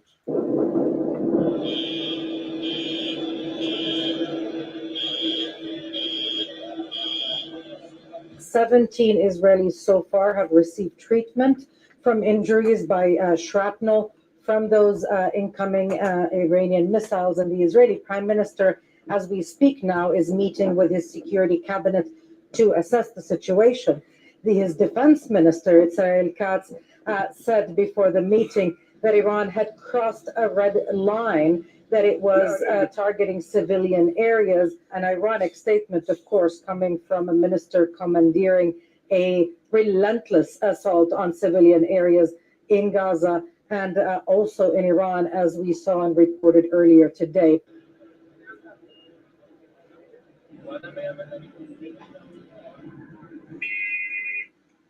مسلم نیروی مسلح جمهوری اسلامی ضربه‌های سنگینی بر این دشمن خبیث وارد خواهد آورد و جمهوری اسلامی به اذن الهی. Now I want you guys to understand something. You see this fella right here? I wanted to play. I want you to see this fella right here. This guy is a so-called Edomite too. I want you guys to understand this. You just have to know history. Maybe I'll do this in my next academy. You got to know history. This is a white man too. This is a white man too. I just want y'all to breathe him in. Breathe him in. A Greek baby. It's a Greek baby. What are we talking about? You know what I'm saying? Anyway, let's watch this video real quick. You know what I'm saying? Matter of fact, I'll come back to this real quick. You know what? No. Let's watch this real quick to answer Elder Zahab what he said a minute ago. Watch this real quick. Listen. Iran retaliating, launching missiles toward Israel following Israeli strikes that the IDF says targeted a number of Iran's military and nuclear facilities. Israel's police say rockets and shrapnel killed one woman and wounded several others in a town near Tel Aviv. Eyewitness News reporter Michelle Fisher following the escalating conflict tonight. Michelle. Well, Mark, tonight the Israel Defense Forces tell ABC News these attacks are expected to last for several days, maybe even weeks. That same message from Iran also saying today this is just the beginning of its, quote, crushing response.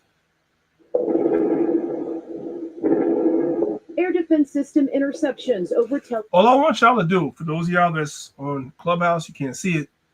You on YouTube, you guys can see it. The U.S. helped them. We helped them. So we're involved. We're involved. There's no getting out now.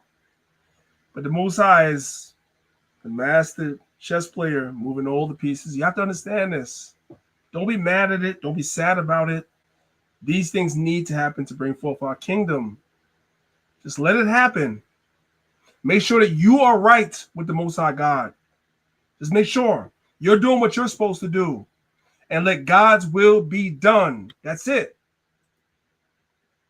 Hey, how many brothers and sisters know what the Israeli air defense system is? Right? It's a 3-pronged system. They have the arrow. You guys can see what it is. Designed to intercept long-range missiles from 250 kilometers on. You have David Sling, designed to intercept medium-range missiles from 150 kilometers on. And you have Iron Dome, designed to intercept short-range missiles from 70 kilometers on. Right? Now we know what that is. I guess the question is, did Iron Dome malfunction? Because we saw the Iranians shot missiles and it was landing on Israeli buildings. So did it malfunction? Because they said their defense system is supposed to shoot all the arrows down. But some of the missiles actually landed. Now, I have a theory. I'm not saying this is what it is. This is my theory. It's my opinion. Elazar can tell me, priest, you way off. I think they allowed some of those missiles to get through. Absolutely. To hit some of the buildings and kill some of them. So they have a reason to do what they're going to do next. They're trying to. We saw that in the video earlier with that the guy was saying 2 decades ago. They want to create more wars. You have to create sympathy for them. We can't shoot all the missiles down. Let that one through. Let it kill a couple of people. Priest, the next time you do this class, I would like you to research this, right? If you're going to do I'm pretty sure you are going to know another prophetic class dealing with them small hats out there. But in that region, did you know that Iran has a thriving engineering community? Do you know that most of the engineers, the young engineers, come out of Iran? Why you think they say, oh, Iran always sending drones? I saw a documentary on that. The Iranians are very smart. Their college educated society, their college society, mostly engineers. Where you think Russia buys its drones from? Where you think North Korea gets their drones from? All from Iran. So yes, priest, you are right. They let a few in, but I wouldn't sleep on Iran and their technology. It's not as advanced. It's not because they don't have as much funding, but they are well equipped and they have the mindset to create things. So it's the Most High. The Most High gives some strength, right? And some he gives them ingenuity, because let's keep it real. I'm small hats. All they do, America give them their technology. They're not the most smartest, bro. They just get it just cause. You know what I'm saying? So we shall see. Don't unmute yet. We're talking. So it's the same thing with the Germans, right? We understand America knew how to build the nuclear bomb from the Germans. It's the German engineers, the German scientists that came to America and showed them what Hitler already knew. Right. How to build the nuclear bomb. That's one of the first things that America does when it goes and invades a country. It takes the scientists. It did it in Iraq and everywhere else. It takes the scientists, because the scientists are the ones that have the technology, and they take the scientists back to America and tell the scientists, you have to teach us what it is that you know. So what Zahab is saying is 100% accurate. They want the Iraqi, the Iranian, et cetera, scientists to teach them what they already know. Same thing for Moab and China. They don't know nothing. Everything they get, they stole. They stole the technology, or they bought it, and they tell these companies like Apple and all these companies, Boeing, yo, you want to do business? You know the Chinese market is booming, right? You got to give us the technology. And that's why you have everything as a knockoff. You could go get cheap designer goods, cheap this, that. They don't create nothing. They just mimic, and it's a knockoff. It's the same thing, King. Go ahead, Lord. White man has no ingenuity. He has none. He's none.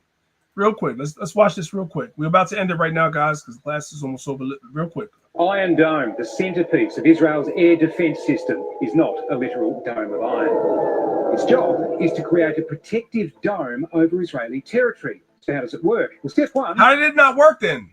It's to do what? Protective dome over Israeli. So then how does some of the missiles land and destroy buildings? Because they want more wars.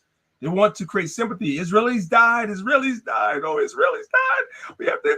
We have to go to war. Yeah, we know what time it is. Yo, it's the same thing with remember when they said Hamas, them dudes rode in on donkeys and flew with air glides? I'm like, yo, how the hell Israel's supposed to be the most sophisticated, technologically advanced country, and you got Palestinians jumping a fence, riding on donkeys and air gliders, and took them. I'm like, get out of here, bro. That's a setup, man.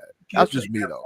Get the F word out of here. We're not stupid. We know what it is. We're the problem. We're not stupid. We know what it is. Anyway, go ahead. Create a protective dome over Israeli territory. So how does it work? Well, step one, it uses radar to detect an incoming enemy rocket. 2, it analyzes where that rocket will make impact. And 3, it fires its own missile to intercept and destroy said rocket. Now, Israel has 10 of these units placed around cities and populated areas.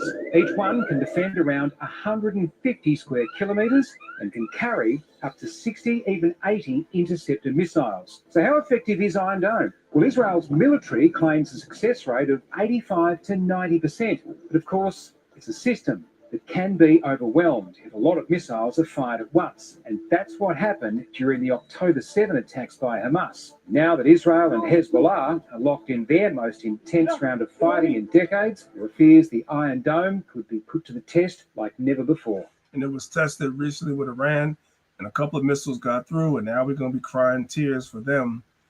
And that's going to give them a reason why they're going to do what they're going to do. Let's move on. So let's pay attention to 2 Esdras chapter 15. Verse 17, it says, and the man shall desire to go into a city and shall not be able, for because of their pride, and the city shall be troubled, the houses shall be destroyed, men shall be afraid. A man shall have no pity upon his neighbor, but shall destroy their houses with the sword, spoil their goods because of the lack of bread, famines, and for great tribulation. I'm kind of speeding up because we're at the end of the class.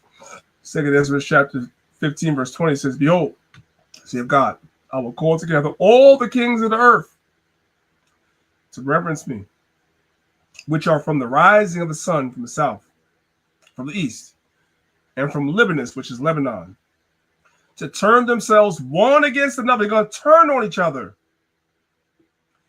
and repay the things that they have done to them. Like as they do yet this day unto my chosen, so will I do also, and recompense, meaning payback, in their bosom, thus saith the Lord. This is Mark chapter 3, verses 25 through 26. It says, and if a house be divided against itself, the house cannot stand. So we saw that white man that called himself an Arab, right? Ottoman Turk baby, Iranian, fighting against the white man that calls himself a Jew. If a house be divided against itself, it cannot stand. Verse 26, and if Satan rise up against himself and be divided, he cannot stand, but have an end, because Esau is the end of the world, and Jacob is the beginning of it that follows. I give all praise, honor, glory to the Most High God, Yahweh. There was more. I didn't even finish this PowerPoint. There was more, but we'll talk about it another time. I'll give Elder Zahab the last word. But you brothers and sisters, I thank y'all for being here and supporting the classes as you brothers and sisters do every week. Zahab, you got the last word, bro. Barakatah Yahweh, Ba'ashama Mashak Yahushai, the water for putting the spirit on priests to do this class. Very informative. Thank you, brothers and sisters, for tuning in. Thank you for continuing to support Lines of Israel. We also have classes during the week. Wednesday, I'll have a class. Thursday, Colorado has a class. And Sabbath class Friday is Detroit. So please continue to support us. With that, I say shalom. All praises. So brothers and sisters, let me do this real quick, right? So we have our Lions of Israel Detroit camp. They're having a fundraiser July 13th from 12 to 8 p.m., 12 p.m. to 8 p.m. Please, brothers and sisters, even if you have other camps, right? We have WFI, we have HOI, and other camps in the Detroit area. Support us, You can email us, rsvploidetroit12@gmail.com, or call the phone number right there. But definitely come out if you're Israelite in Detroit, come out and support our brothers and sisters on July 13th. If it be the Most High's will. We love and we appreciate you, brothers and sisters. With that being said, hold on, one real quick. If the people cannot make it out to Detroit, how could they send donations? Well, RSVP Detroit, call them, or hit right? the email, or hit the email. All praise All the right. Most High. Con. Right. Again, brothers and sisters, we appreciate y'all. Look at the ticker going underneath. You guys can send donations to the camp via all the information at the bottom. We appreciate you, brothers and sisters, for being here. We love y'all. We're about to let y'all go. But last week, before I go, I tried to play something for y'all. Y'all said y'all couldn't hear it. So with that being said, let's get it. With that being said, we're about to make sure you brothers and sisters could hear it this week. So with that being said, brothers and sisters, I'm gonna play something for y'all. Just a little bit, because y'all couldn't hear it last week, to get y'all ready for what's coming. Shout out to LOI. We're doing what we do. You know what I'm talking about? So with that being said, boom, we're gonna do that, right? And we're gonna play just a little bit of the first song. Some of y'all were asking me for it already. It'll be on my website real soon. I'll tell you where to get it. With that being said, brothers and sisters, here we go.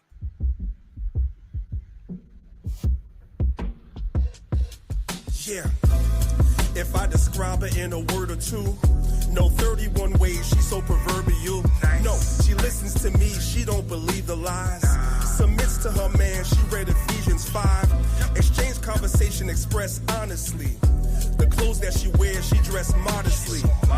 This type of lady is a wife to me. When they left me for dead, she spoke life to me. Put our baggage away like an overhead. I ain't take her for lust, cause that's what Tobit said. Brighten our light and not diminish mine. We met at the start and not the finish line. My baby does work, watch her work it for me. You don't have to be perfect to be perfect for me. Man and woman, true, sometimes we're flawed. Perfection's achieved when you're on one accord. I'm loving who you are, you're perfection. I love who you are. And I know you're the one that's for me. For life. Yeah. I'm loving how I feel when you give me affection. And girl, when I'm down and out, yeah, I'm down and out, you're the one that I need. Perfection for me. She knows what to say when your spirit's not up. Okay with potential and not a finished product. Okay how I feel deep inside. And when we make love,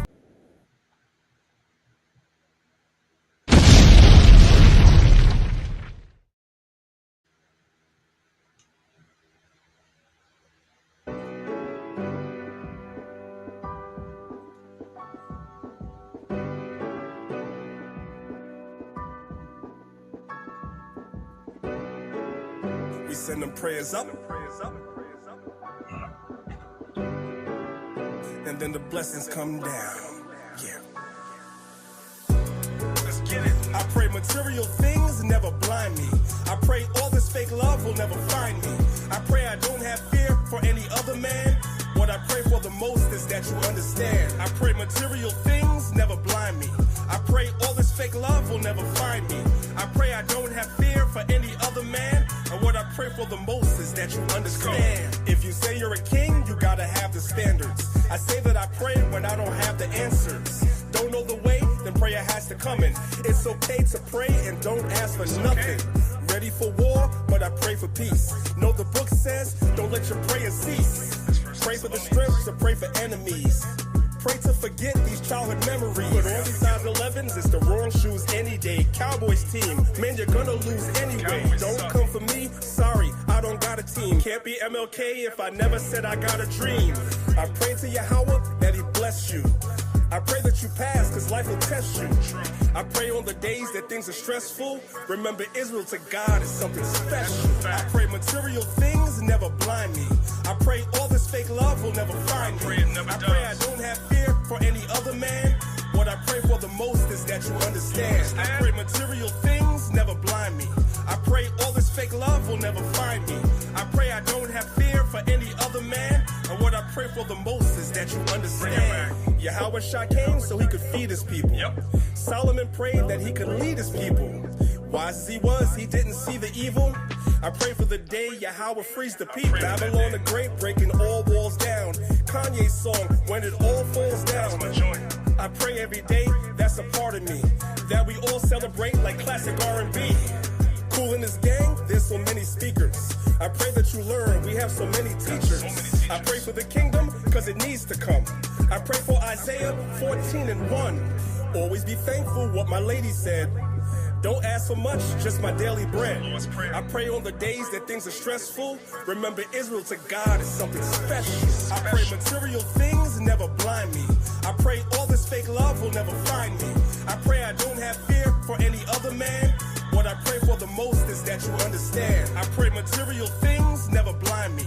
I pray all this fake love will never find me. I pray I don't have fear for any other man. And what I pray for the most is that you understand. We send the prayers up, and then the blessings come down. Prayer's y'all weapon, y'all. Make sure you pray every single day.